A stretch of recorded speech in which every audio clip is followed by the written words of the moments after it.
Hello नमस्कार दोस्तों, स्वागत है आपका नए वीडियो में।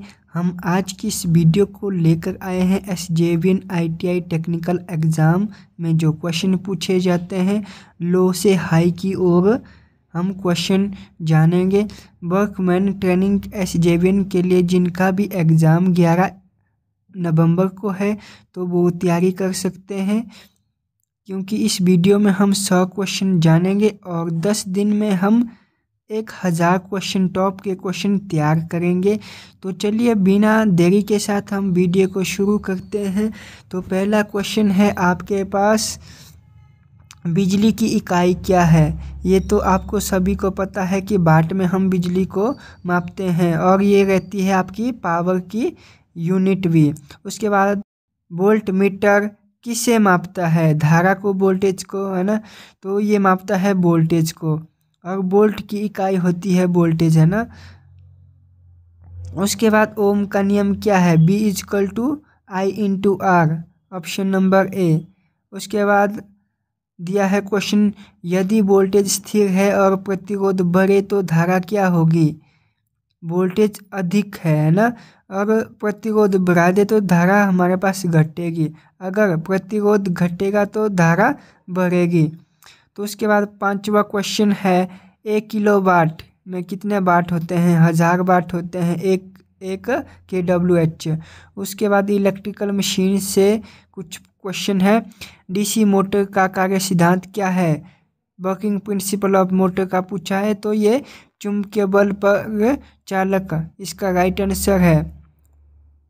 उसके बाद जनरेटर क्या करता है? जो कि यांत्रिक एनर्जी को विद्युत एनर्जी में बदलता है, mechanical energy to electricity energy में ना। तो उसके बाद आठवां क्वेश्चन है, ट्रांसफार्मर किस पर काम करता है? AC या DC या दोनों में? तो ये AC के ऊपर वर्क करता है। ट्रांसफार्मर का मुख्य कार्य क्या है? जो हमारे पास ट्रांसफार्मर होते हैं वो स्टेप डाउन और स्टेप अप होता है। वोल्टेज को घटाने और बढ़ाने के काम में ट्रांसफार्मर आता है। तो मोटर की गति को कैसे नियंत्रित किया जाता है? वोल्टेज बदल कर हम गति नियंत्रण कर सकते हैं मोटर की। तो उसके बाद वायरिंग इंस्टॉलेशन से आपके क्वेश्चन है, घर की वायरिंग में कौन सा करंट प्रयोग होती है? AC या DC होती है? घरों में दोनों ही होती है, बट AC आती है, लेकिन DC हम एडाप्टर के द्वारा मोबाइल चार्जिंग करते हैं। तो उसके बाद क्वेश्चन नंबर 12 है, एक 3 पिन प्लग में अर्थ पिन कहाँ होती है? 3 प्लग का एक आपके पास दिया है, उसमें ऑप्शन क्या होते हैं? फेज, न्यूट्रल और अर्थ पूछा है। अर्थ कहाँ से होता है? तो वो होता है ऊपरली साइड में। फ्यूज का काम क्या होता है? क्वेश्चन नंबर 13, तो धारा को सीमित करना। करंट को क्या करता है? ये कम करता है।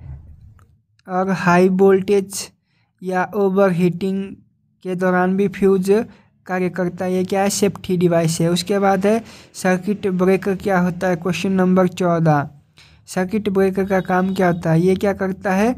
ओवरलोड से सुरक्षा करता है, ओवर करंट से, ओवर हीटिंग से। जैसे कि आपके पास MCB जैसे होते हैं सर्किट ब्रेकर होते हैं। अर्थिंग का मुख्य उद्देश्य क्या है? लीकेज करंट को ग्राउंड करना, मतलब कि झटके लगने से बचाना। Option number B is right. उसके बाद दिया है, इलेक्ट्रिकल मेजरमेंट से क्वेश्चन, एमीटर किस में मापते हैं? मतलब कि करंट किसको मापते हैं? एमीटर में हम मापते हैं करंट को।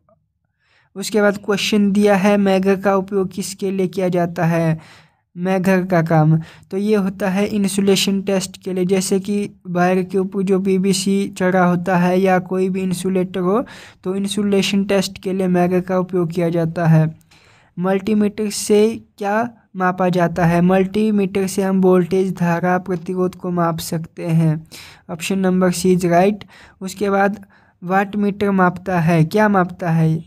वाट मीटर में हम पावर को मापते हैं, शक्ति को मापते हैं। 1 यूनिट बिजली बराबर कितनी होती है? ये होती है हमारे 1 किलोवाट घंटा।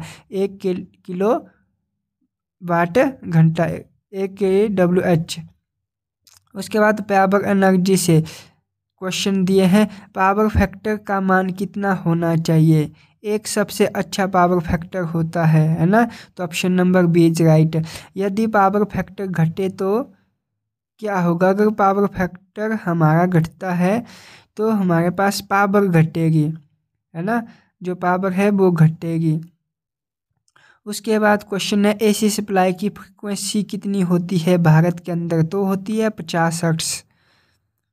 उसके बाद है इंडक्टिव लोड में फेज लैग होता है तो करंट पीछे रहता है, तो लोड में फेज लैग का मतलब है कि करंट पीछे रहता है। Option number A is right.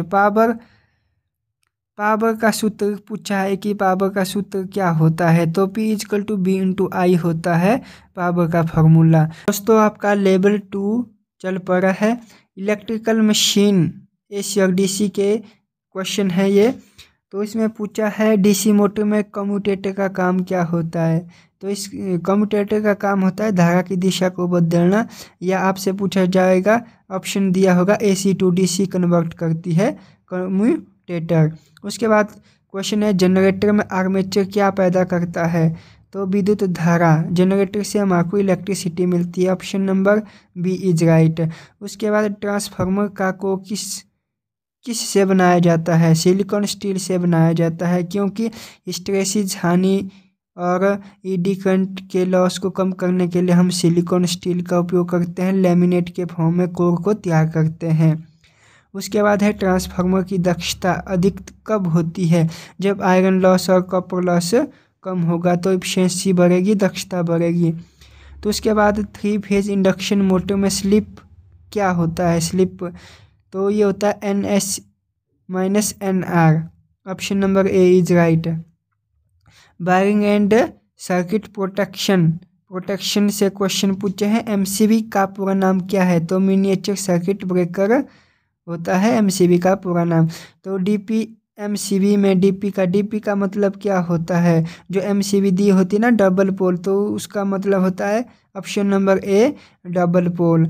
उसके बाद पूछा है RCCB क्या करता है? RCCB अर्थ लीकेज से सुरक्षा करता है। जो RCCB होता है इसको अर्थिंग प्रोवाइड नहीं की जाती है। ELCB में हम अर्थिंग प्रोवाइड करते हैं, लेकिन RCCB में हमें अर्थिंग की कोई ज़रूरत नहीं होती है।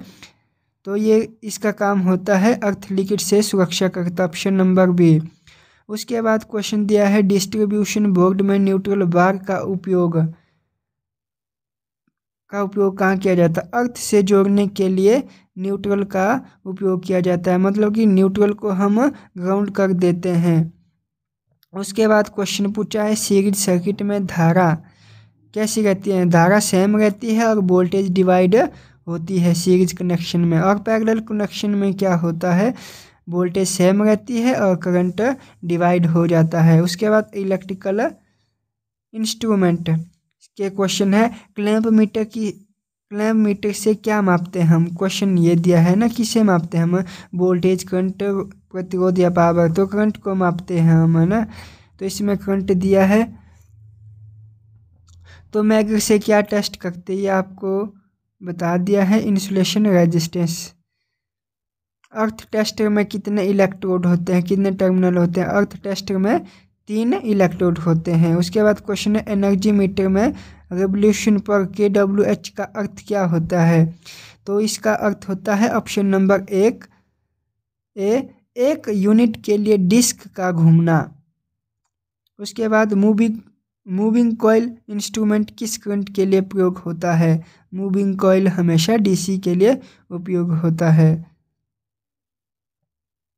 तो उसके बाद पावर लोड एनर्जी से क्वेश्चन है अपरेंट पावर की इकाई क्या? अपरेंट पावर 3 प्रकार की पावर होती है, अपरेंट पावर, एक्चुअल पावर और रियल पावर, है ना। तो वोल्ट एम्पियर इसकी इकाई है अपरेंट पावर की। और रिएक्टिव पावर की इकाई होती है VAR, वोल्ट एम्पियर रेजिस्टेंस, है ना। तो उसके बाद 1 किलोवाट कितने किलोवाट एम्पियर लगभग होता है? एक। जब पावर फैक्टर होता है तो एक। Option number A is right. उसके बाद क्वेश्चन है इंडक्टिव लोड का पावर फैक्टर क्या होता है? यहाँ पे लीडिंग होगा या लैगिंग होगा? तो लैगिंग होगा। तो कैपेसिटर जोड़ने से पावर फैक्टर बढ़ता है या घटता है, तो कैपेसिटर जोड़ेंगे तो बढ़ेगा। जैसे कि आपने देखा होगा फैन, सीलिंग फैन में हम कैपेसिटर यूज़ करते हैं क्योंकि वो पावर फैक्टर मजबूत करता है। तो उसके बाद इलेक्ट्रिकल सेफ्टी से क्वेश्चन है, बिजली के झटके से बचने का पहला उपाय क्या है? अर्थिंग करो और झटके से बचाव करो। लीकेज करंट हमारा सीधा ग्राउंड में चला जाएगा, ना कि बॉडी में। उसके बाद लाइव वायर को हाथ लगाना क्या है? सुरक्षित है? नहीं। तो option number B is right, असुरक्षित है। फेज वायर में करंट एंटर होता है तो करंट लगने की डर रह सकती है। तो उसके बाद इंसुलेटेड ग्लव्स का उपयोग क्या होता है? हाई वोल्टेज कार्य, मतलब कि लाइव वायर में भी आप काम कर सकते हैं, तो ग्लव्स लगाएंगे तो हाई वोल्टेज पर भी आप कार्य कर सकते हैं। Option number A is right है। उसके बाद है फ्यूज वायर किस धातु का बना होता है? टिन, लेड, ऑयल से फ्यूज की जो वायर होती है वो बनाई जाती है, मिश्रित धातु से बनाई जाती है, लेड और टिन ऑयल मिला के। उसके बाद क्वेश्चन नंबर 50 है, बिजली का झटका लगने पर सबसे पहले क्या करना चाहिए? तो सबसे पहले मेन सप्लाई को बंद करना चाहिए। ऑप्शन नंबर बी, मुख्य स्विच बंद करना चाहिए। तो दोस्तों क्वेश्चन नंबर 51 है, अगर वीडियो लंबी हो गई है तो आपके पास टाइम नहीं है तो आप अपनी स्पीड बढ़ा सकते हैं सेटिंग में जाके। तो 11 तारीख को आपका एग्ज़ाम है तो तैयारी हिसाब से करनी पड़ेगी। तो उसके बाद क्वेश्चन दिया है, ट्यूबलाइट किस पर काम करती है? जो हमारे घरों में ट्यूबलाइट होती है वो किस पर कार्य करती है? एसी सप्लाई पर। ज़्यादातर घरों में उपयोग होती है एसी उपकरण, एसी से चलने वाले सारे उपकरण होते हैं घरों में। तो उसके बाद क्वेश्चन नंबर 52 है, क्वेश्चन नंबर 52 है, घर की वायरिंग में कौन सा तार लाल रंग का होता है? तो फेज के लिए हम रेड वायर का यूज करते हैं, न्यूट्रल के लिए ब्लैक करते हैं, अर्थ के लिए ग्रीन करते हैं।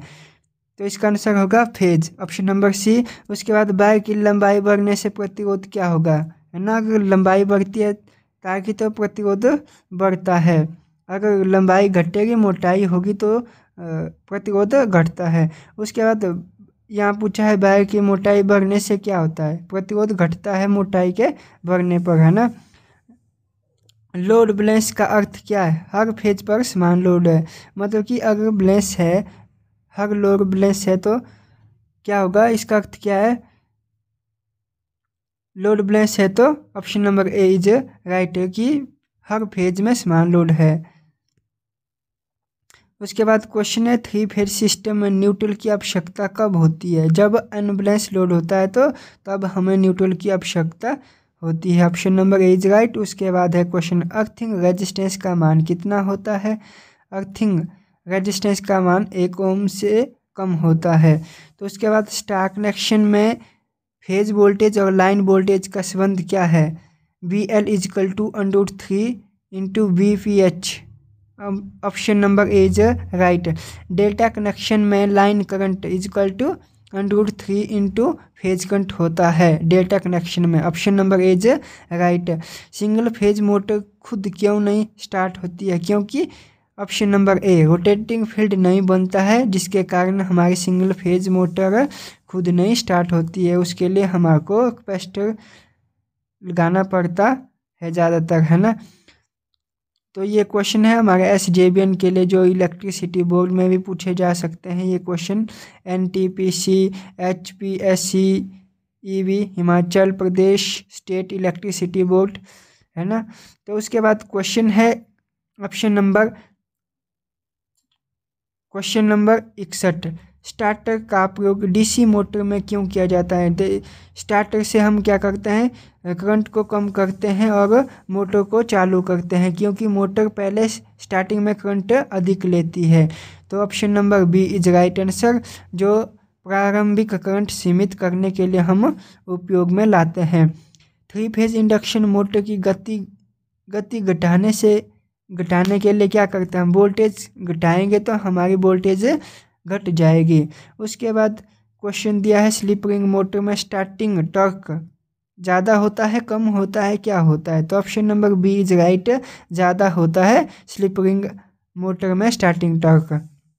उसके बाद यूनिवर्सल मोटर किस सप्लाई पर चल सकते हैं? यूनिवर्सल मोटर हमेशा AC और DC दोनों सप्लाई पे वर्क करती है, तो सी इसका राइट आंसर होगा। उसके बाद पूछा है ऑटो ट्रांसफार्मर, एक ही बाइंडिंग होती है। ऑटो ट्रांसफार्मर में कितनी बाइंडिंग होती है? 2 होती है, कोई नहीं होती है, उसमें होती है एक binding. Option number A is right है। उसके बाद क्वेश्चन नंबर 66, ओवरलोड रिले का काम क्या होता है? जो रिले लगी होती है वो ओवरलोड से बचाती है मोटर को, तो option number B is right, motor को ओवरलोड से बचाना। कॉन्टैक्टर का उपयोग क्यों करते हैं हम मोटर के अंदर? मोटर को ऑन ऑफ करने के लिए हम कॉन्टैक्टर का उपयोग करते हैं। स्टार डेल्टा स्टार्टर का उद्देश्य क्या है? करंट को घटाने के लिए हम स्टार डेल्टा स्टार्टर का कनेक्शन करते हैं। उसका एम क्या होता है? करंट को कम करना। उसके बाद क्वेश्चन है मोटर ओवरहीटिंग होने पर क्या होता है? इंसुलेशन खराब हो जाता है, ओवरहीट हो जाएगी। इंसुलेशन खराब हो जाएगा तो फिर शॉर्ट सर्किट हो सकता है, हो जाता है। तो उसके बाद question number 70, thermal overload relay किस सिद्धांत पर कार्य करती है? ये करती है तापीय विस्तार पर, मतलब कि टेम्परेचर, हाई टेम्परेचर पर रिले काम करती है। Option number A is right, तापीय विस्तार। उसके बाद अर्थ फॉल्ट किस कारण से होता है? जो अर्थ फॉल्ट होता है ना, वो पूछा गया है कि क्या कारण होता है। तो इसका कारण होता है अगर तार संपर्क अर्थ से होना, तार का संपर्क अर्थ से होना। Option number B is right. Short circuit में धारा, जब शॉर्ट सर्किट होता है तो धारा का मान क्या होता है? घटता है या बढ़ता है? तो अगर शॉर्ट सर्किट होगा तो धारा का मान बढ़ जाता है। उसके बाद ओपन सर्किट में धारा कितनी होती है? जो खुला हुआ सर्किट है ना, ओपन है, तो उसमें धारा होगी 0। अगर कनेक्शन ही नहीं किया है, सप्लाई नहीं दिया तो धारा कितनी होगी? 0। तो उसके बाद मोटर में ह्यूमिंग साउंड देती है, क्यों देती है? इसका मतलब है ढीला माउंटिंग। या इसमें पूछा है कि जो मोटर है ना पार्ट, अगर आपने खोल दिए हैं तो उसमें साउंड देती है, तो क्या कारण है? तो ढीला माउंटिंग, मतलब कि कहीं ना कहीं आपने पार्ट को ढीला छोड़ा हुआ है जिससे कि आवाज़ कर रही है, ढीला माउंटिंग। उसके बाद क्वेश्चन है ट्रांसफार्मर गर्म हो रहा है, कारण क्या है? ओवरलोड, ओवरलोड के कारण हो रहा है ट्रांसफार्मर गर्म। उसके बाद क्वेश्चन है इंसुलेशन टेस्ट में वोल्टेज अधिक होती है या कम होती है? तो सप्लाई से अधिक होती है ना। Option number B is right answer.